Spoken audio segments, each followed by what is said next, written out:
1997. What was going on in America in 1997?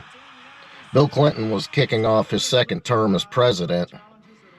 On the Billboard charts, Hanson and the Spice Girls were tearing it up. In the sports world, the Bulls won their 5th NBA title against the Utah Jazz. And as far as the Mustang, not much.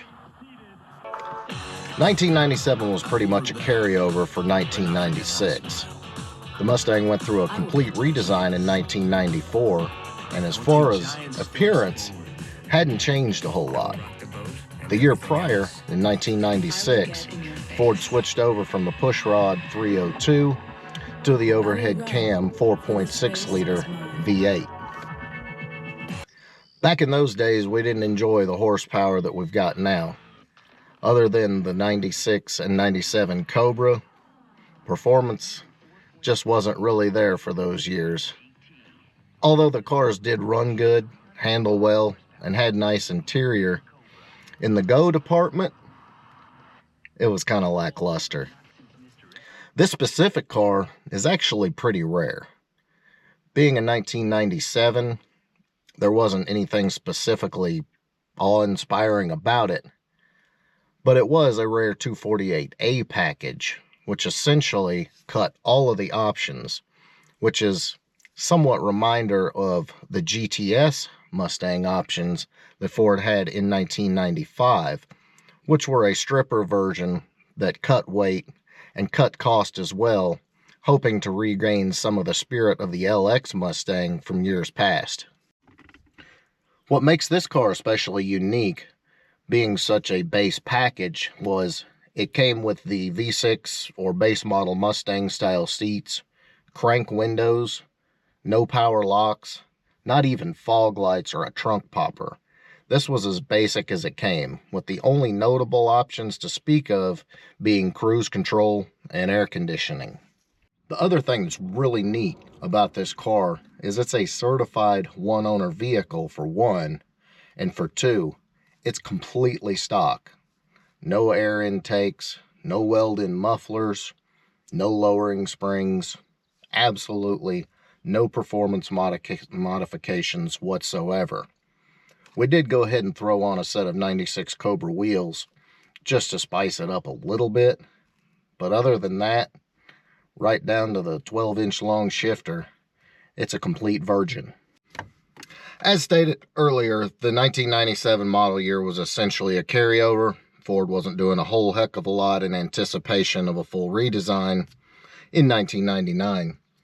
So, basically you got all of the 96 stuff, which included your 215 horsepower, 4.6-liter 2-valve, T45 transmission, 8.8 rear end, and that was about it.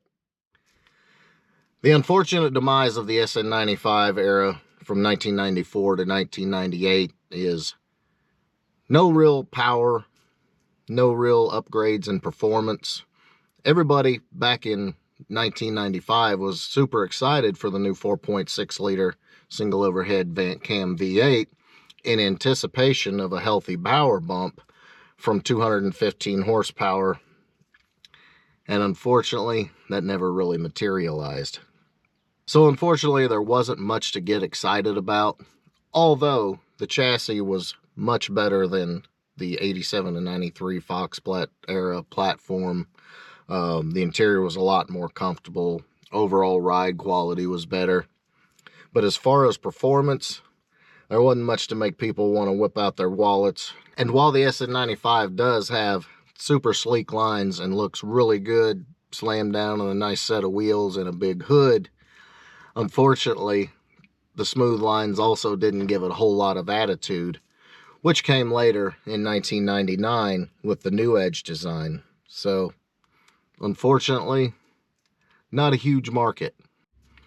Despite performing really well with all kinds of modifications available for the suspension, the drivetrain, styling, handling, and all of those, they just never really got the love of enthusiasts.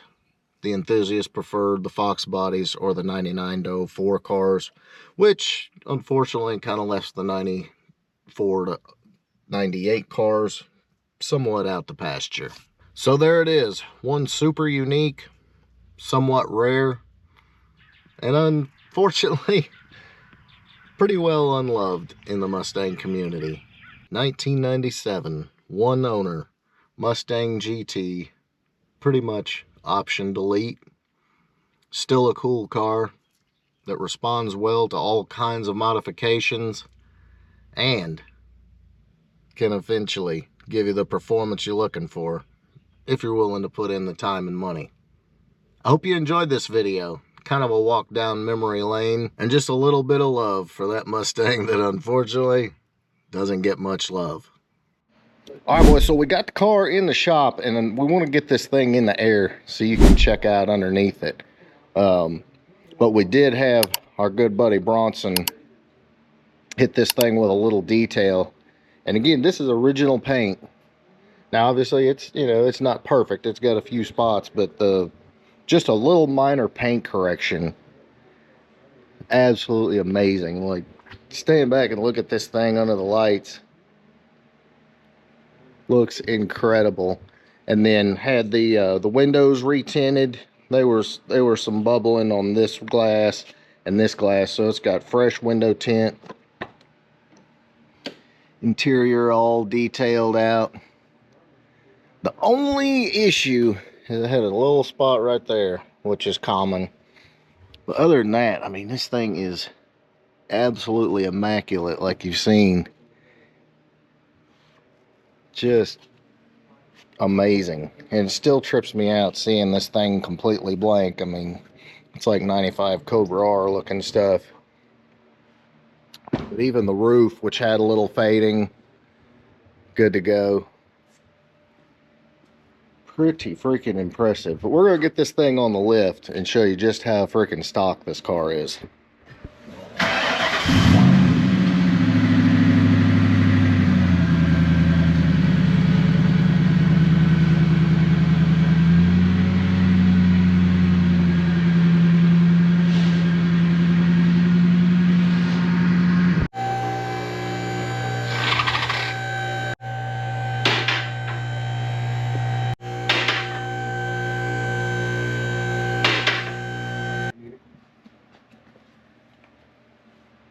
Wow. Now, how often do you see all 4 catalytic converters still on there? It's got like 6. Look at it. Oh, yeah. Oh, yeah. Whatever that's about. Yeah. 1, 2, 3. Stock mufflers. Wow. Bone stock muffler. The stock exhaust looks so tiny. That is crazy. Bottom of the car clean. Oh, yeah. This thing is mint under here. No dirt roads. Still got the tag on the diff.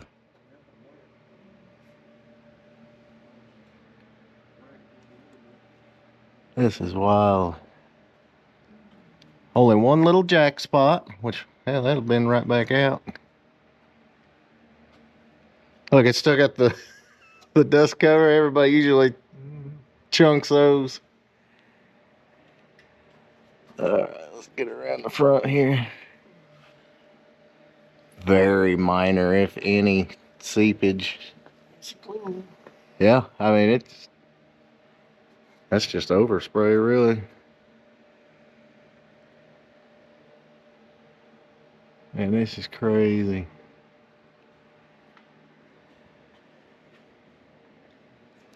Yeah, all the bushings look good. Original struts.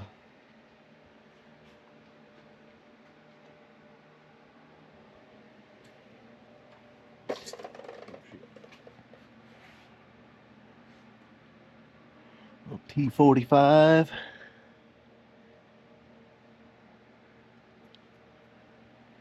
Just completely unmessed with. Yes. Forward muffler. Yep, forward muffler. How it survived almost 30 years like that is pretty amazing. Check I don't think I've ever seen this little bracket before. Yeah. So one more time, just another look. This freaking engine is immaculate. It's wild. It's so crazy because most of these cars you see are completely clapped out if they're still running and driving. And cold air intakes, all kinds of other garbage under the hood. And this one's original. Now, it did have an intake at some point because it's got the metal crossover. The factory ones had the plastic. But that's atypical repair at some point. But pretty wild seeing them like this. Most of them are done or modified all the hell and back. But seeing a car like this, 28 years old, pretty wild. Guys, I hope you enjoyed this one. This is a super nice car. Now here's the deal. This car is going to be on marketplace.thefoxcast.com for sale. Price will be firm. You're welcome to come look at it, check it out. If you want to drive it, bring your money. But it will be listed for sale on marketplace.thefoxcast.com here shortly. Once we can get the weather to cooperate, get some good pictures and all that of it, it'll be up there. So if you're interested in one owner Virgin 248A package 97 GT, you know where to find it. In the meantime, I hope you guys enjoyed this. If you did, drop me a big thumbs up. Make sure you smash that subscribe button. I'll catch you on the next one.